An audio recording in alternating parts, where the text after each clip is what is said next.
Welcome back to Sunday Vibes, one and all. We're back in the pub, me, Chris and Pat, to answer your burning questions. And we're mixing up this week. We've seen some of the comments that some of the titles have been too similar. So we are talking about ageing players. So the first question was sent by Credentials. Who are the older players that need to step aside for younger teammates? Has anybody got any thoughts on this one? Because I've seen a lot of chat midweek about Cristiano Ronaldo tailing off slightly. That's a good place to start. And mixing it up a little bit with Maurizio Sarri. Any thoughts on Ronaldo for this question? I mean, Ronaldo is clearly in decline, but he's not like a useless player. Like, he's still got a few goals this season. I mean, he's not among the top 5 goal scorers in Italy, and he's clearly being outshone at the moment by Paulo Dybala. On the other hand, they don't have a great deal of out-and-out striking talent on their bench. You know, like they've got Mandzukic, who they're trying to shop around and get rid of, Higuain, who's also old and needs to move on, and then it's Ronaldo. So I'm not really sure what benching Ronaldo would do for them. I suppose you could play Dybala up front, but I feel like he's playing so well as he is now, you don't want to move him around. I'd like to see Bernardeschi get more minutes, but I mean... Where does he play? Yeah, and they sold Moise Kean, who was kind of the guy who you thought would be that number 9 for them going forward. So unless they go and take a punt on a Haaland or a Timo Werner or someone like that, then it's actually hard to see why they let him go. I'd actually say that what they should be doing instead is giving minutes to someone like Mary Demiral this season. You know, like Bonucci is again in decline. He's no longer the kind of passing centre of that side that you'd kind of want him to be. And defensively, there's been a clear drop-off. De Ligt isn't quite filling the hole left by Chiellini yet. So I think that they paid a huge amount for Demiral in the summer. And they also brought in Romero, who went back out. But it just feels like giving those minutes to one of those players would probably be a better long-term investment than relying on Bonucci. Yeah, but I also feel like the narrative around like Ronaldo struggling is like wider for Juventus. Juventus haven't been crushing opponents in the same way we've seen in previous seasons. I know they're unbeaten, but a lot of those wins have been by 1 goal. I think 12 of the 19 have been by 1 goal. And Sarri's actually coming under a bit of criticism from Juventus fans for the style of play, for his substitutions in particular. So I wonder whether some of like the daggers that are out for Ronaldo about his age, some of that should lie at the feet of Maurizio Sarri a little bit. I mean, it's tough with Ronaldo this season because he's not been fully fit either, and he's still been devastating at international level, hasn't it? I think he scored 13 goals for Portugal in this calendar year, which matches his best as a professional, which is crazy to think, really. The last couple of weeks have been a little bit rough for Juve fans. Of course, drawing with Sassuolo, their goalkeeper had an outstanding game. I think he made 7 saves in that game, and expected goals had it down at 4 point something to 0 point something, and they ended up drawing 2-2. Caputo's goal, some awful defending from De Ligt, some awful defending from Buffon. If we're talking about players in that Juve squad that should just count themselves out, Buffon is one of them. Just let Szczesny eat up all of those minutes. It's tough with Ronaldo, like I said, because 6 goals, but 3 of them are penalties. He's taken roughly the same amount of shots, which is around 5 to 6 a game, but 1.5 of them are from penalties and free kicks. So if Ronaldo starts to take between 3 and 4 shots, that does represent quite a steep decline. And does the rest of his game compensate for that? Because he's been really good the last 4 or 5 years, really adept at taking good shots in good positions and not doing a whole lot else. Although he did get 8 assists last season, so not bad from a creative standpoint either. He's starting to enter, isn't he, the realms of mortals. I think his expected goals is like 0.68, but even then when you compare that to someone like Sadio Mane, who starred in the Merseyside derby this week, his is around 0.5 this term. So he's still, from a goal-scoring perspective, in that elite band. Like Pat said, if it starts to hamper Dybala's development, yes, that's when you actually toy with the idea of rotating him, giving him less minutes. Maybe that doesn't make him a guaranteed starter, but I think Dybala's at his best in a number 10 position, with a striker playing off of him, around him. We saw how effective he was against Atalanta, just playing with Higuain in the box. So I don't think it's time to drop Ronaldo. I do think it's time to monitor him a little bit more closely. We know Serie A is quite kind to old strikers. Quagliarella got the cap on Cavani last season, didn't he? Who else in the past? Di Natale, Luca Toni, Gilardino. Like, strikers can score 20 plus goals in Serie A into their mid-30s. And he is an absolute freak, isn't he? I mean, look at his physique. Like it's the best he's ever looked. Apart from that headband, what is he doing with the new headband situation? That is awful. So I think like 1 or 2 years. But if there's like a prodigious young talent coming through, and he's blocking their development, yes. But that's not really been the case. They've assembled quite an old squad. I think the second oldest in Serie A. Yeah, I'd agree. And I do think it's a little bit telling that Sarri wanted another striker in the summer. We saw him going after Romelu Lukaku. I remember the podcast that Lukaku did over in the US where he said there's 2 Italian clubs, the best clubs in Italy, that are trying to sign me.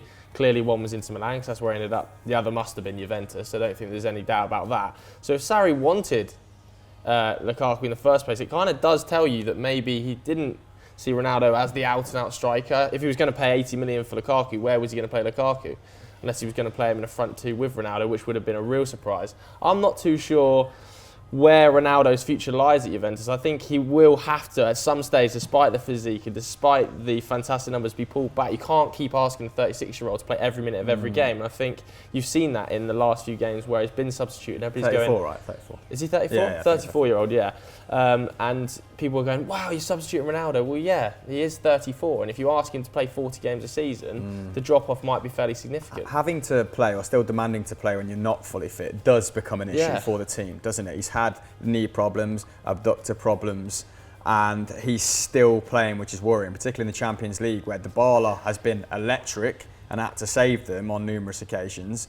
And even against the likes of AC. He missed that game against Atalanta, which Atalanta actually should have won. I think expected goals had it down like 3-1 in Atalanta's favour, and they missed some gilt-edged chances. But they were saved by Dybala.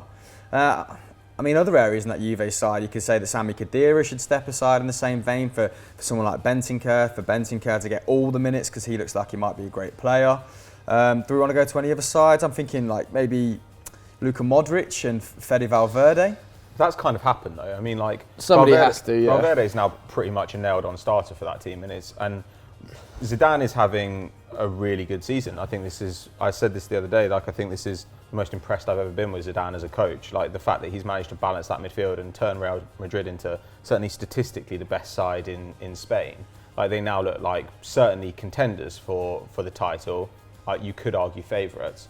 But yeah, Modric and Kroos in the long term are obviously going to have to move out. But right now, like it does, most of the time it seems like it's Casemiro, Valverde and Kroos, and Modric is kind of being phased out a little bit too late. But Sergio Ramos, I think as well. Obviously rumours this week linking Real Madrid with Koulibaly.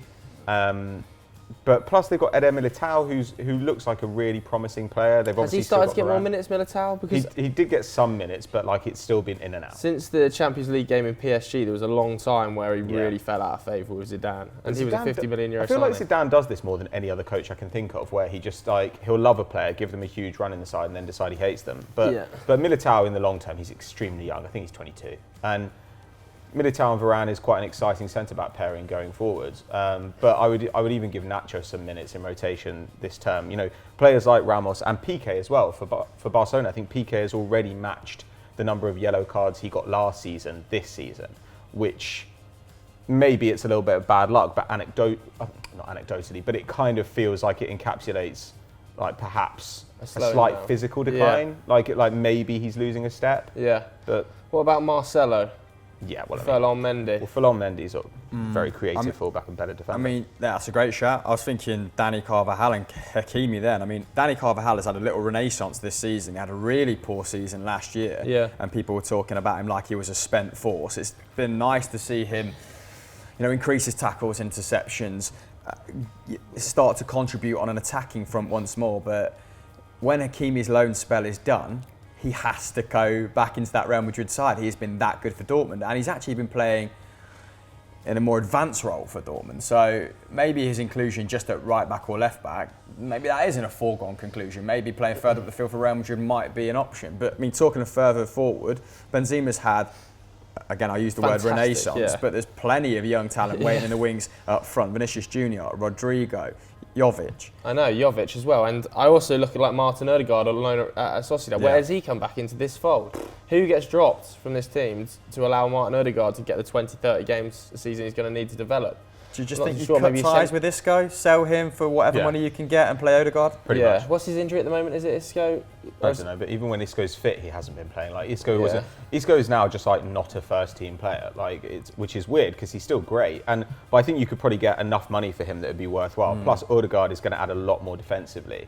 So I would definitely think, the disadvantage of Kroos and Modric is that you couldn't really ever use them in a 2. That was never going to work. But if you have Casemiro and then you do get like a superstar midfielder who can do a bit of everything to play alongside him, you could go to a 4-2-3-1, or you could employ a 4-3-3 and accept that Odegaard is going to have a lot of the creative power that you'd want him to, but also he can do ball progression, he can also do a lot of defending and pressing. Like, I think Odegaard is actually the solution to problems in a way that their old players pose those problems in the first place. Yeah. What about their biggest rivals, Barcelona? Because I feel like the same can be said of Barcelona. They've got a little bit of age about them with some fantastic talent coming through. Like Luis Suarez at some stage, we say every year I think, but has to be phased out eventually. I think he's got 10 goals this season, so still playing pretty well. 7 of them have come in the league, I think. So he's obviously a key member of the squad, but at some stage they're going to have to fill that hole, move Messi centrally and play another player out there. Of the Ronaldo situation, right, where you'd probably like to see Suarez still playing the big games. Yeah. He can still contribute to a lot of goals, but just get less minutes. There doesn't seem to be any passing of the guard at Barcelona, particularly when they bring players on. It's Arturo Vidal, who is still a very good player. He's been rumoured to be departing at the end of the season. It's kind of age coming on for age. Sergio Busquets as well. Who's the long-term replacement for him? Maybe it's going to be Frankie. I think it'll be De Jong. They're planning for it to be Frankie, I think, but it will mean a slight style shift, won't it? Yeah, well, Busquets, there have been loads of games where Busquets hasn't played and De Jong has played in that deep. It'd be a shame to see Frankie not almost get the freedom of the park and be that guy in charge of the transition, though, and be a little bit more disciplined and kind of sit in front of his back four. I mean, Arta as well, I'm not quite kept up with Barcelona in recent weeks, but Arta certainly looks like he should be playing every single game. I'm not quite sure that's going to be the case under Valverde, who still has a lot of trust in players like Rakitic, right? Yeah, and I also think that, I don't know whether he's the right guy but to fill in, but with Jordi Alba has to be eventually phased out in the same way Marcelo is. And who was the lad they brought in? Firpo. From Betis. I remember reading some articles at the start of the season when Barcelona fans were calling him one of the worst signings of the decade, Firpo, which I thought was really bizarre. Well, we thought he would have been a smart signing for Liverpool as well. We thought it was a good signing when he first came in. I don't know He's what he's developed young. like recently. He's still very young, and he's also going from a system where he was playing predominantly in as a wing back with 3 guys behind him to playing on the left side of a back 4. So I still think Firpo will be absolutely fine. I mean, I also think De Jong and Arthur are talented enough that I wouldn't worry too much about midfield. I mean, the problem with Arthur is obviously he's like a defensive black hole. He does absolutely nothing defensively, and that's a bit troubling. But to me, I mean, I still just feel like the weak link is Griezmann. You just shouldn't have bought Griezmann. Weird signing, yeah. I'd much rather have an aging Suarez playing than Griezmann, who they said, well, maybe his output was just hampered by the fact that he was the only guy attacking at Atletico Madrid, and he's gone to Barcelona and he looks slightly worse than he did at Atletico Madrid. Yeah, which you'd expect playing on the left. He doesn't want to play on the left. Fans don't want to see him on the left. It is a kind of marriage of convenience, isn't it, for Valverde? He has to play him there. I have to play because he costs this much money. They shouldn't have bought him. And it's the only position that's not totally, And every time you watch unviable. Barcelona, it's Ter Stegen digging him out of a hole and Messi scoring a goal every single time they play. So to need the greatest player of all time to get a result, not a great situation to be in. When you look at the talent in that team. Let's go over to Germany then. There's a few names over there. Manny Neuer immediately springs to mind at Bayern Munich. God Almighty, they've got to get rid at some stage. At least Juventus, they left it 1 or 2 years too long, but moved Buffon on. Manuel Neuer, he's 33, but he looks 43 at the moment, doesn't he? He's been a bit better this season than the rapid, season before. The season before was the worst of his career. But but the season before was one of the worst keepers in the league. Yeah. So to come back up to middling is not Bayern Munich level. Bayern Munich should be. Fortunately for him, the defence is actually very good, isn't it? I think that they've got to be looking for a goalkeeper this summer to replace Manny Neuer. Yeah. And I don't know who it's going to be, to be totally honest. The easy answer to this question last season would have been Bayern Munich, wouldn't it? Robben and Ribery. Do They've replaced them, adeptly enough. Are they still going to be shopping around for Sane despite that injury? I mean, Gnabry's been a bit of a revelation, hasn't he? And like, more power to him if he can continue this form at domestic and international level. He's a shoe-in to start every single week. But can they win a Champions League in their current state? I don't think they've got the coach in place to win the Champions League, to be honest with you. But I still think they'll go for Sane. I still think they'll go for him in January. And if they can't get him in January, they'll go again in the summer. And I just think that he's the man for them, isn't he? Like, they've clearly identified him as their number one target. He had his surgery with the Bayern Munich team doctors, like recovery, involving Bayern Munich. He obviously is a target for them. And I just think they'll pay whatever it takes to get him out. And that price might have dropped by 20 mil with the injury. There's still a lot of money, though, that they're going to have to shell out in the summer. Yeah, 100 million. They've got another 100 mil to make the Coutinho thing permanent, which he was talking about this week.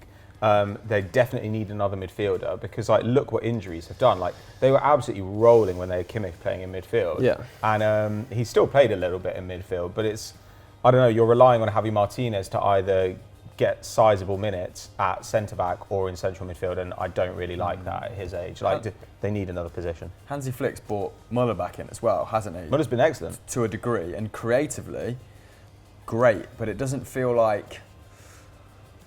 I feel like he should be phased out in order for them to progress as a side. Well, there was talk of him being sold, wasn't there, at one stage a couple of weeks ago, or a couple of months ago.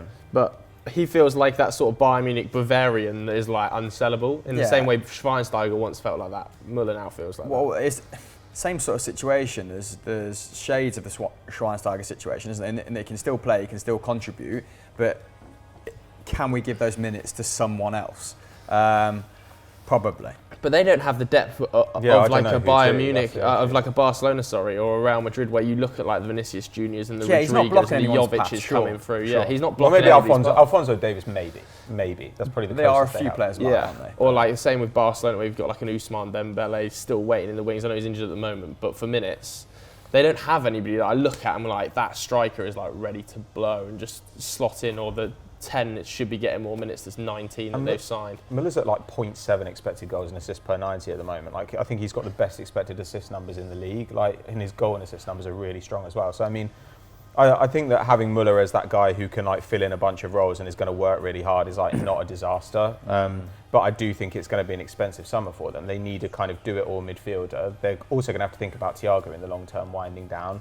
Plus, making Coutinho permanent, going back for Sane, thinking about a Lewandowski replacement. This is like £400 million worth of expenditure. Do we not want to see Coutinho at 10 instead of Thomas Muller? Or he is playing at 10 though. I mean, Thomas Muller in the games that Hansi Flick has brought him back in, he might have some assists, but I feel like they're a little bit misleading in that a few of them were scuffed shots, a few of them have come off his knee, one off his elbow. I just think they can be aiming a lot higher at this point. That's no disrespect to him, but I feel like they can level up pretty easily. I think the trouble is, if you're Bayern Munich and you're going to stick with Hansi Flick through the season, that means it seems like they're going to now. Because by all accounts, Pochettino seems to have had the no for wanting too many coaching staff in the background. Is that what it is? Yeah, well, interesting. That was the reporting. Bild basically said that Bayern have said no to Poch because he wanted a 9-man coaching staff brought in with him, and they traditionally, Bayern Munich, keep the coaching staff in place. They've had doctors that have been there for 20 years.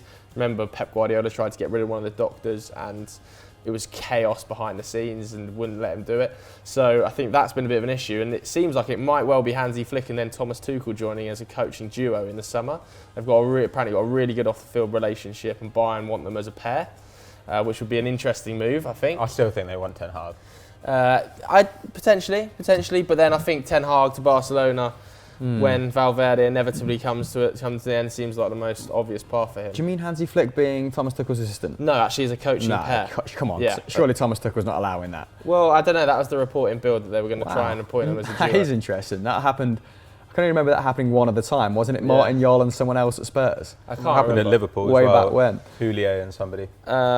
But yeah, I don't know. I'd imagine Tuchel will be above him in the pecking order, but it was kind of suggesting there'd be a coaching duo if they do manage to get them. And if you are going to stick with Hansi Flick, then you've got to just kind of trust what he wants. And I just think that Thomas Tuchel is going to want different players to a Thomas Müller when he comes in and starts saying, I want to press like this.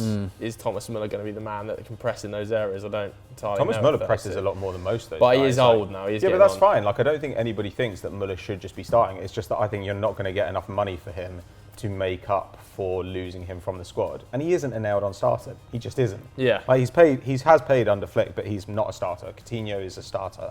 Gnabry's going to be a starter. Coman, when he's fit, is going to play a lot. Yeah. And if they bring in Sane, then that'll be your solution. Okay, so anybody from the Premier League we can think of immediately?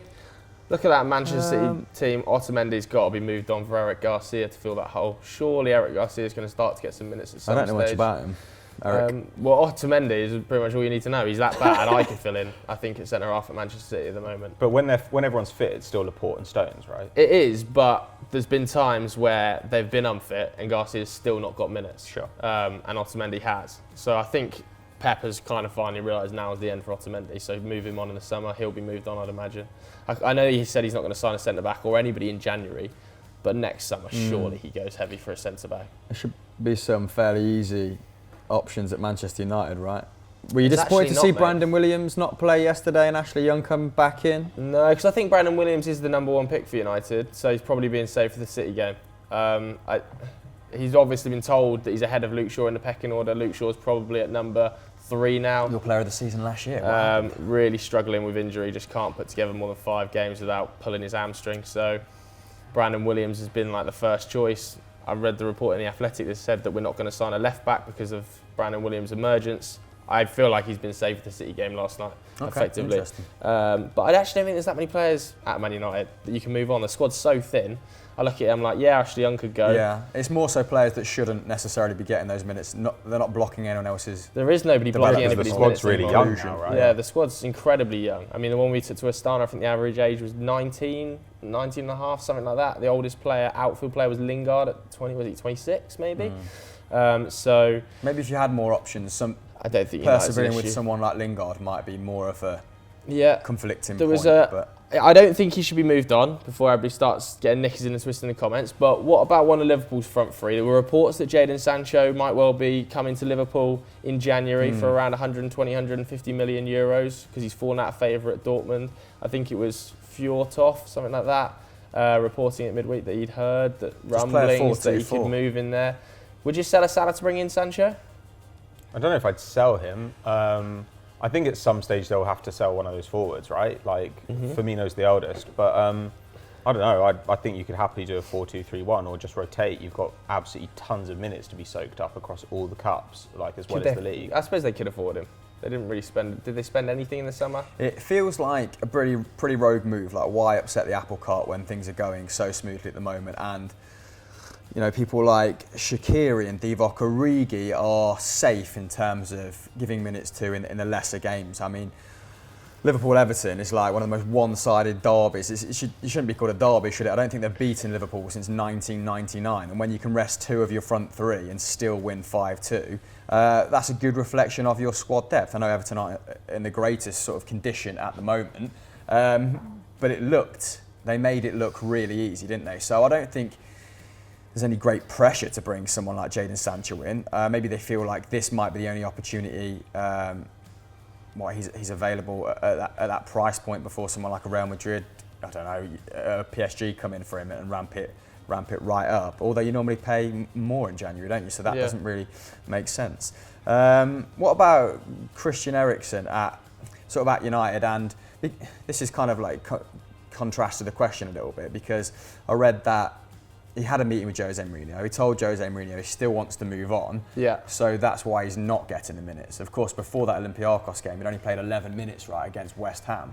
Do you guys think that's the right decision to kind of leave him out until a potential suitor comes in January, or do you think it's just massively to the team's detriment and just playing week in, week out? He's been horrific this season, Christian Eriksen. Like, the drop-off has just been massive. I don't know whether it's mental or whatever. Came on last night against Manchester United, was absolutely appalling in the minutes he got. And the games I've seen him live, he's been disastrous on the field for Tottenham. So if he's not going to be there in the summer, give the minutes to Ali. Ali's playing in that sort of role just off the striker, isn't he? And he's absolutely flying under Jose. Leave Eriksen on the bench. If he doesn't want to be there, you've got options. I'd rather give those minutes to Lo Celso, who you can potentially sign on a permanent. I know he's on loan at 50 million euro option, something like that. Although that's kind of up for debate, isn't it? Eriksen should be phased out. Ali and Lo Celso should be given those minutes. Like Ndombele was on the bench last night, and maybe it's for rotation issues. But Sissoko and Winks were horrible in midfield against Man United. McTominay was dominant in there last night, and I think Jose said after the game, McTominay just dominated our midfield. And it was easy to see why. They're not good enough on the ball. Sissoko in particular butchered 3 or 4 counter-attacks. I thought Eriksen, if he was in the game, would have done better. But then when he came on, he was no better. So I think they couldn't really get on the ball. I think Eriksen ship him out. Like, doesn't want to be there. Don't play him. Don't give him no minutes. Let him go in January. Try and get 30 million for him. Would you sign him at Manchester United for 25 if you could? That's the fee that's being reported that Daniel Levy would be willing to deal at. Definitely. God, that's reasonable. Definitely. 30 million euros to 50 million euros. I think he's 27 years of age, and not everybody with Manchester United can sign can be 19 and out of the Championship. We are going to have to sign an established player at some stage.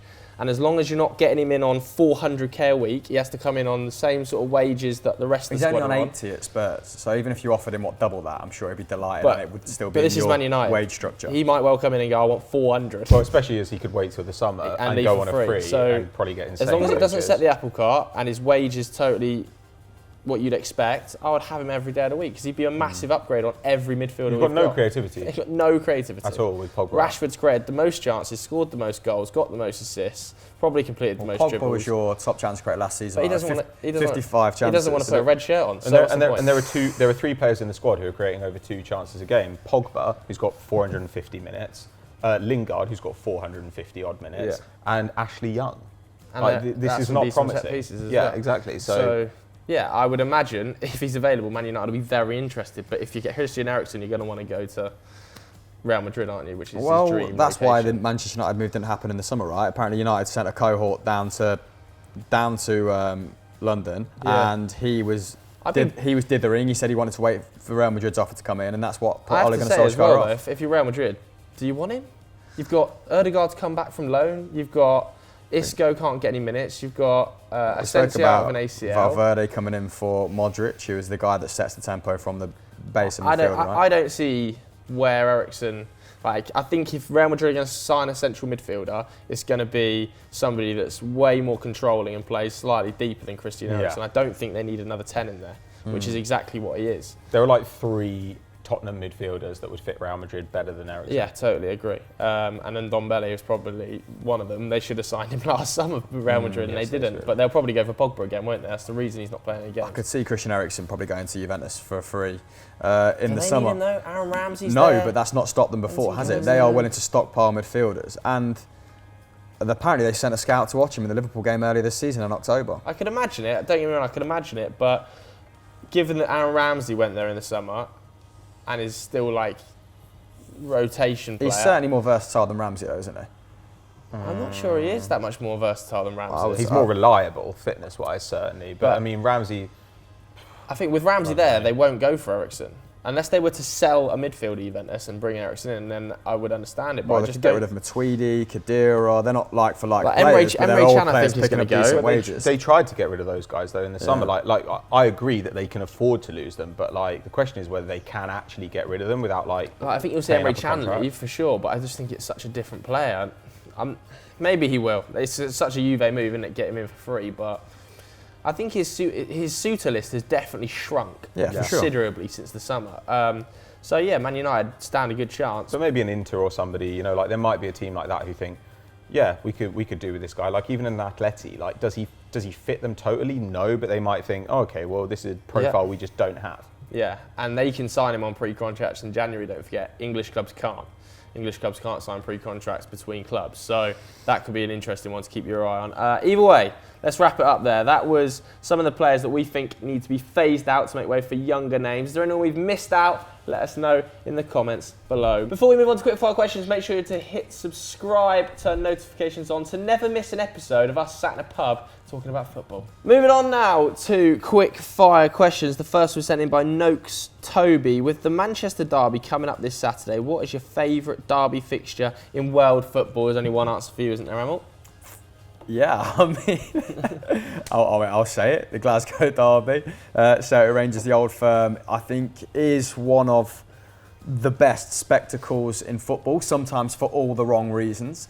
We spoke about the Merseyside Derby being really one-sided. Scottish football has also been very one-sided in recent years. Not really the case now under Steven Gerrard, on a very even keel, and looking forward to it being contestable again and not just having Moussa Dembélé. I mean, I did enjoy Moussa Dembélé and Odsonne Edouard just completely running riot, but it not being a foregone conclusion definitely adds to the occasion. And we had Charlie Adam on the Football Social, the episode just gone by, and by the way, we're live on Saturday as well. So 5:30. I mean, this is Manchester going United. out Sunday, so you can go and watch it AVOD if you want. Yeah. But he said he's played in the Merseyside Derby and it doesn't come near the Old Firm. And I'd say, things like the Bombonera, obviously, that's something I'd love to experience.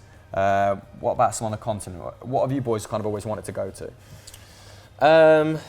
Well, El Clasico would be great, wouldn't it? Yeah. It's obviously always hotly contested. I think one of the most entertaining at the moment is the North London Derby. Every single North London Derby is a cracking game because both teams Can't defend. are struggling a little bit, and it seems to be just goals flying in left, right, and centre. So I like watching the North London Derby.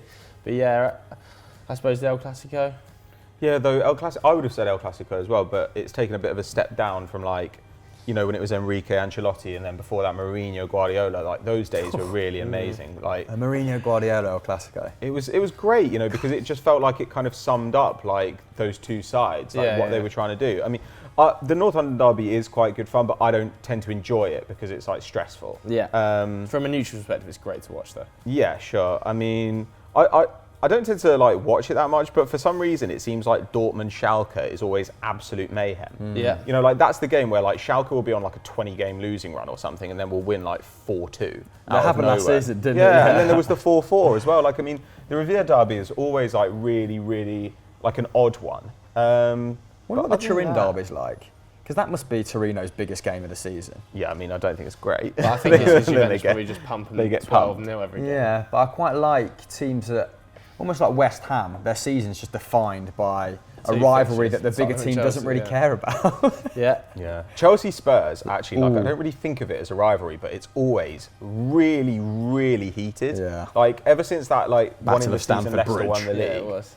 It's so tasty every year. Yeah. And I think Mourinho might sort of bring that back a little bit as well. Hopefully, although it was disappointing last night, Mourinho in the dugout was just so yeah. Well, he's still in good boy mode. What about true. Lazio Roma? Because that, I mean, Yeah. that actually just spills over into the city itself, doesn't it? Some pretty unsavoury scenes happened. I went to the Stadio Olimpico, obviously, to watch the Celtic game. And I got to say, the track didn't bother me as much as I thought. Really? And it actually felt quite nostalgic. It was Pez-like. I was just soaking up the atmosphere. And their ultras were banned for very good reasons, so they should have been.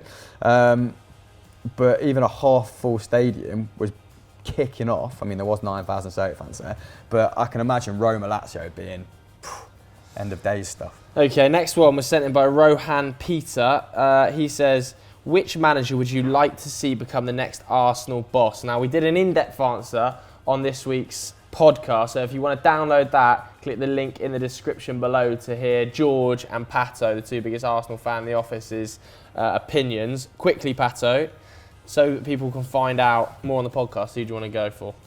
Well, before Emery went, I was kind of saying that the people I'd like are guys like Tuchel, Ten Hag, Marco Rosa. I think that Marco Rosa is probably going to be the most gettable of those, or maybe Tuchel if he doesn't go to Bayern. But I think you're going to have to wait for the summer either way. I'd probably happily wait for the summer and get those guys. It's such long odds now to get into the top four that I just think, I don't know, even if you improve, you can probably improve to be as good as Leicester, because Leicester are pretty good, but they're not amazing. But Leicester have had, as well as being good, they've also had quite a lot of luck, which has meant that you're probably not going to catch them now unless they get incredibly unlucky down the stretch. So I think you probably have to accept that you're out of the top four, and I don't necessarily mind giving it to Lungbo till the end of the season, as long as it's just that. And a guy like Arteta, even if you still want him, I don't think he comes in now. A lot of Leicester's final position rides on Jamie Vardy, doesn't it? Yeah. The guy just doesn't get injured though. He's made of rubber. He's like Stretch Armstrong. Who would you go for? for Arsenal boss, a tuck will be really fun, and I can see that happening just because he had a 2-year contract at PSG. Looks like he might try and ride it out. I've not even considered Marco Rosa, so maybe I'll actually listen to the podcast. I think I said on the podcast Brendan Rodgers, but I just don't think Arsenal will pay the money. He would love that as well. He would lap that up, Brendan Rodgers. And then let's finish with this one from Sharp Edits before we do personal question. If you could pick either Kante or Makelele in their primes for your team, who are you taking? I think I'll go Kante. I actually think Kante gets a little bit harshly treated for just being a tackle and inception like monster. I think he's a little bit more than that. Whereas I think Makelele was more in that mould of just being an out-and-out defensive midfielder. And I think Kante's slightly more progressive than he gets. He was a lot older by the time he came to Chelsea, though, Makelele. And I think what you can say, Makelele, is he defined a role.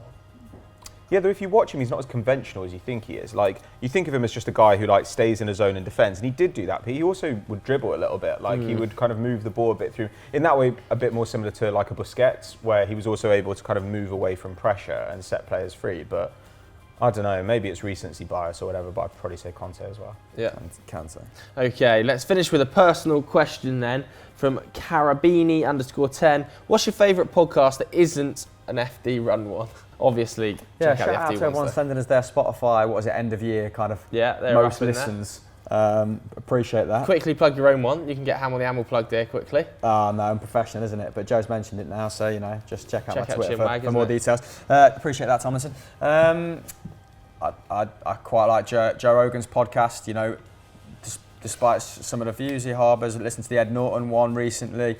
He's always he's always trying to learn something new, isn't he? And he puts it, things very well into lay terms for the people listening when it gets a little bit denser, a little bit more complex. I do like Joe Rogan. Other podcasts, I don't think I've listened to nearly enough. You listen to a lot, Pat. You're kind of Mr. Podcast in the office, aren't you? I don't know. I listen to them on my commute and sometimes at the gym. The Film Drunk one is really, really good. Reply All, which is kind of a good tour around weird shit happening on the internet. Mogul as well, which is an offshoot of that, which is kind of a history of hip hop one. That's really worth checking out. You guys tried How I Built This as well? I really like How I Built This. Yeah, it's good. Yeah. AMPR, that one, isn't it? I think the new, to be fair to him, the new Athletic one with Ornstein's pod with Mark Chapman is really good. I actually really like Mark Chapman. I think he's a really good broadcaster and is pulling some pretty good lines out of Ornstein. Because sometimes when you read Ornstein's column or his articles and stuff, I get a bit okay. But then when you actually hear him explain his sources behind that and who's told him this and why they told him that and when, I think it's quite interesting to hear. Obviously got very good insight, and equally they have a different reporter each week come in. Laurie Whittle from Man United, or the Leicester guys, or Adam Leventhal from Watford, and it's just nice to hear a Watford fan and journalist in-depth opinion on a team. So well worth going and checking out David Ornstein's podcast, I think, with Chapman. I've actually been listening to a fair amount of audiobooks on Audible as opposed to podcasts. And you can use the code. And other apps are available. I never thought I'd really get into audiobooks, but listened to a few decent ones. Do they stick there or do they just fall out? On a football front, half and half. It's so dependent on the narrator. And when the person that's wrote it insists on narrating it, that always lessens the experience because they're nowhere near as good. Well, I mean, certain people will be okay, I guess. If Stephen Fry's written a book, I'm sure he can narrate that extremely well. But someone like I was Anthony Middleton, so I was watching SAS. He Dares Wins because it is a really fun series, and he narrates his own book, and it's just you're not a narrator, mate. It's just listening to a guy talk down the pub continuously for an hour, and it's just So there's a book called The Subtle Art of Not Giving a Fuck. And that's he's the best narrator I've ever heard on Audible, and it's not the guy who wrote the book. But he should just do every book, in short. Oh, really? Right, okay. So there we have it. That's the end of Sunday Vibes. I just want to get your question answered next week. Put it in the comments below or tweet it to us midweek. Anything to plug? The podcast, obviously, download that now. Yeah, that'll be out. Go and check out the highlights of Manchester United versus Manchester City when we inevitably beat them 1-0 to really kill off their title challenge. There's absolute shithousing from Rashford, probably. If you want to see a stats breakdown of all the players we're talking about, then check out Scout Report as well. So, EFD. Kieran's favourite edit. Thanks very much for watching. Bye.